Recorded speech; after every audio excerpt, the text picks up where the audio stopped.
After a relatively muted start to the year, it seems like the photography and videography world is about to be stirred up once again this time. With 3 new camera models from a brand that's long been at the cutting edge of mirrorless innovation. These developments come not as rumor or speculation, but through official camera registration data. It's filed in Indonesia, and China hints that something significant is brewing within Sony's imaging division. A slow start, but a promising turn. 2025 kicked off rather quietly for Sony's camera lineup. Only minor refreshes were seen in the form of the FX2 and FX3 cameras that, while useful, didn't cause much of a stir. These releases focused on small performance improvements and minor ergonomic changes rather than introducing any groundbreaking new features. But that may have been the calm before the storm. Now, 3 new Sony models have been registered for certification, a move that typically indicates product launches within the next few months. Based on the patterns of prior camera releases, these filings are often followed by formal announcements within a window of 1 to 3 months, suggesting we could see new models hitting the shelves as early as late summer and extending into the fall. So what exactly are these mysterious new additions to the Alpha and FX lineup? Let's dive deep into what we know, what we suspect, what this could mean for creators around the globe. Breaking down the registrations, what the model. Codes reveal the registrations in question involve 3 different models filed in separate countries. 2 were listed in Chinese and Japanese databases, and 1 surfaced through the Indonesian Ministry of Communications. What's notable here is that one of the models is indicated to be manufactured in Thailand, a strong hint that it may target the mid-range market or even the prosumer vlogging community. Sony has long manufactured various camera lines across different plants. For example, high-end professional models are typically assembled in Japan, while compact, consumer-friendly, and hybrid cameras often come from Thailand or China. This gives us our first major clue. These cameras are aimed at different audiences and product tiers based on prior leaks, release timelines, and internal roadmaps often shared by third-party lens manufacturers. It's reasonable to speculate that at least 2 of these models are the long-awaited successors in Sony's highly regarded lineup, the Sony A7V and the FX3 Mark II. Sony A7V. The next generation of hybrid performance let start with what's likely to be the flagship of this trio, the Sony A7V, if the naming holds. This would be the 5th iteration of Sony's wildly popular A7 line, known for its superb balance of still and video performance. The A7IV, released back in 2021, is praised for bringing significant improvements over the A7 III in both resolution and video capabilities. However, it's been almost 4 years, and the competition has caught up, if not overtaken in certain aspects. The A7V is expected to come with a completely redesigned sensor, likely in the 33-236 MP range, but with increased readout speeds and significantly reduced rolling shutter. This alone would make a substantial difference for hybrid users and videographers who rely on fast panning and subject tracking. What else can we expect? Here's a rundown based on insider speculation and tech trends. Faster processor, a BIONZ. XR successor or improved dual-chip setup could handle more real-time processing for autofocus and color science. Advanced autofocus. Real-time tracking with AI-based subject recognition. Building on Sony's recent strides in human-animal and even vehicle AF.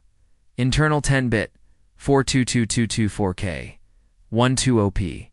This could be the standard, with potential 6K oversampled recording as well. Enhanced IBAs, a refined in-body stabilization system, potentially offering up to 8 stops of shake reduction, rivaling the latest Micro Four Thirds systems. Dual SpexPress Type A slots to meet the high data demands of new codecs. The A7V would solidify Sony's position in the hybrid shooter market, perfect for content creators who need flexibility between photography and filmmaking. And given how competitive the market is right now, it's likely Sony will throw everything it has into this model, FX3 II. A cinema-grade refresh, the second camera that's drawing massive attention, is a potential refresh of Sony's compact cinema series, the FX3 Mark II. The original FX3 was essentially a cinema-focused variant of the A7V. Stripping away the EVF and adding features like a top handle with XLR inputs and fan-based cooling, it earned rave reviews for its small form factor and powerful video-centric features. A Mark II version would likely keep the same compact form factor while integrating deeper RAW video capabilities and improved heat dissipation, potentially, allowing for longer internal recording times at high bit rates. Here's what's expected from the FX3 II. Internal RAW recording, 16-bit. RAW internally or via FXpress would be a game changer. Enhanced fan design to avoid thermal shutdowns, even during long 4012op shoots. Audio upgrades, improved preamps, and possibly expanded XLR options for field use. Better low-light sensitivity, building on the A7S heritage with expanded ISO performance and dual native ISO ranges. This camera is poised to become a staple for indie filmmakers, documentary creators, and run-and-gun shooters who want cinema quality without hauling massive rigs. The mysterious third model. What could it be? Perhaps the most tantalizing part of this trio is the camera that has no clear identity yet. Registered through the Indonesian agency and manufactured in Thailand, this third model has the community buzzing with theories. Given the manufacturing, origin, and strategic timing, it's unlikely to be another flagship or pro-tier release. Instead, this could signal a new addition to Sony's compact or vlogging-oriented lineup. There are several possible candidates. RX1R3, the cult favorite. RX1 series hasn't seen an update in years. A new version with a modernized sensor, updated processor, and better autofocus would be welcomed by street photographers and enthusiasts who prefer fixed-lens simplicity with full-frame power. A7V. The A7S line has always catered to videographers and low-light shooters. The A7SII was a marvel at its time, but the lack of resolution made it less versatile. An A7SIV could bump resolution slightly while maintaining superior dynamic range and video-first design. New ZV full-frame model. Given the success of the ZV-E1, Sony may be developing a new content creator-focused camera. It could bridge the gap between vlogger-friendly usability and full-frame quality. A C-vlogger-centric option. Alternatively, it might be a refreshed ZV-10 successor with upgraded autofocus, better heat management, and AI-powered framing tech great for solo creators and streamers. Context and timing. Why now? Sony has a reputation for strategic timing, and this wave of camera registrations is no accident. Several of their competitors have made major moves in the past year. Canon launched the R5 Mark II and RF cinema glass. Fujifilm expanded the X100 line. Panasonic is making strides in open-gate video capture. And Nikon is generating fresh buzz with the Z6 III. Meanwhile, several Sony models are long overdue for an update. Just consider the following. RX1R2, released in 2015, ancient in tech years. RX107. While still excellent, the compact travel segment has evolved. A7SII and A7RIV, both released around 2020. That's a long time in a fast-moving market.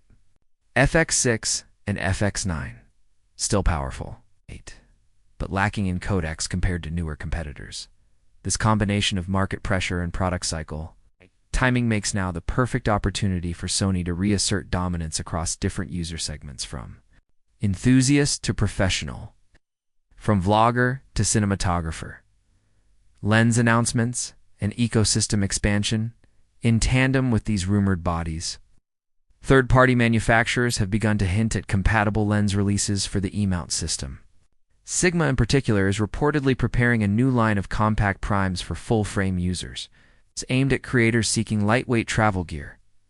TAMRON and Samyang are also expanding their offerings. A new Tamron, 28 to 75 mm f2.8 G3 and A Samyang, 35 mm t1.3 Cine lens are rumored to launch around the same time frame. This coordinated movement suggests Sony has shared its roadmap with trusted partners. It's fueling ecosystem readiness for a big second-half push. A new era of content creation. These developments aren't just technical upgrades, They're cultural moments for the creative world. Each new camera introduces workflows that were previously unthinkable, empowering a new wave of visual storytellers. Whether you're shooting a Netflix-approved documentary, capturing a destination wedding, or creating social media content for millions, these tools shape the visual language of our era. The combination of a eye-assisted autofocus, real-time subject tracking, improved stabilization, and heat-resistant 4K or 6K recording means creators can push boundaries without worrying about their gear holding them back. Looking ahead. What to expect in the coming months? Sony typically holds its biggest camera announcements through virtual or hybrid press events. Industry insiders suggest that a July or August launch event is likely, with press invites already circulating quietly. If true, we could see the A7V and FX3 II formally unveiled by early Q3, with the mystery third model arriving in late Q3 or early Q4. Alongside these announcements, expect firmware updates for existing models, new color science profiles, LUT support within camera. Perhaps even AI-driven framing features via the Creators app. The sheer breadth of what's potentially coming from flagship, its hybrid beasts to compact vlogging cameras signals a reinvent.